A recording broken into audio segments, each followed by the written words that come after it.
Tez-tez o'zingizni vaqtim yo'q, juda bandman, ulgura olmayapman deb aytayotganingizni eshitasizmi?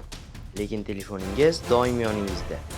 TikTok, Instagram, YouTube Shorts hammasi birgalikda kuniga 3-5 soat vaqtingizni oladi.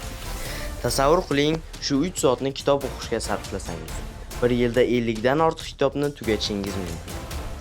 Xo'sh, vaqtingizni chindan ham unumli sarflayapsizmi? Keling, vaqtni bekorga sarflashdan to'xtatish uchun nima qilish mumkinligini ko'rib chiqaylik. Birinchidan, telefoningizni boshqaring. U sizni boshqarmasin. Ko'pchiligimiz vaqtimni yo'qotyapman deb o'ylaymiz. Lekin bu nafaqat vaqt, balki telefoningiz ham uni o'g'irlaydi. Telefondan faqat kerak bo'lganda foydalaning.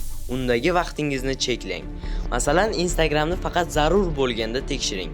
Bildirishnomalar vaqtingizni o'g'irlashiga yo'l qo'ymang. Ikkinchidan, ko'p vazifani bir vaqtda bajarish bu afsona. Bu samarali ko'rinishi mumkin, lekin aslida samaradorlikni pasaytiradi. Diqqatingizni bo'lish, stress va chalg'itishlarga olib keladi. Yaxshi natijalarga erishish uchun bir vaqtning o'zida bitta vazifaga e'tibor qarating.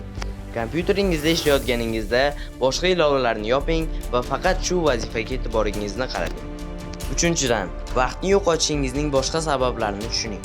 Kuniga atiga 1 soat telefoningizni o'chirish yiliga 365 soatni tejaydi. Bu 15 kun degani. Bu vaqtni yangi ko'nikmalarni o'rganish, kitob o'qish yoki sport bilan shug'ullanish uchun foydalaning. Vaqtingizni yaxshiroq boshqarish shaxsiy o'sish uchun imkoniyatlar yaratadi. Tez natijalarga erishish uchun maqsadlar qo'ying va kundalik rejalar tuzing.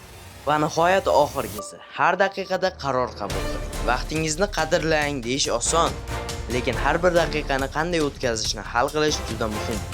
Tez qarorlar vaqtingizni qanday sarflayotganingizni anglashga yordam beradi. Birinchi qadamni qo'ying, tartibli bo'ling. Masalan, nonushta qilayotgan bo'lsangiz, kuningizni rejalashtirish uchun bir necha daqiqa vaqt ajrating. Kichik qadamlar katta yutuqlarga olib keladi. Endi qanday o'zgarasiz? Birinchi qadamni qo'yishga tayyormisiz? Telefoningizni 1 soatga o'chirib ko'ring. Agar bu video sizga foydali bo'lgan bo'lsa, like bosing, kanalga obuna bo'ling va do'stlaringiz bilan baham.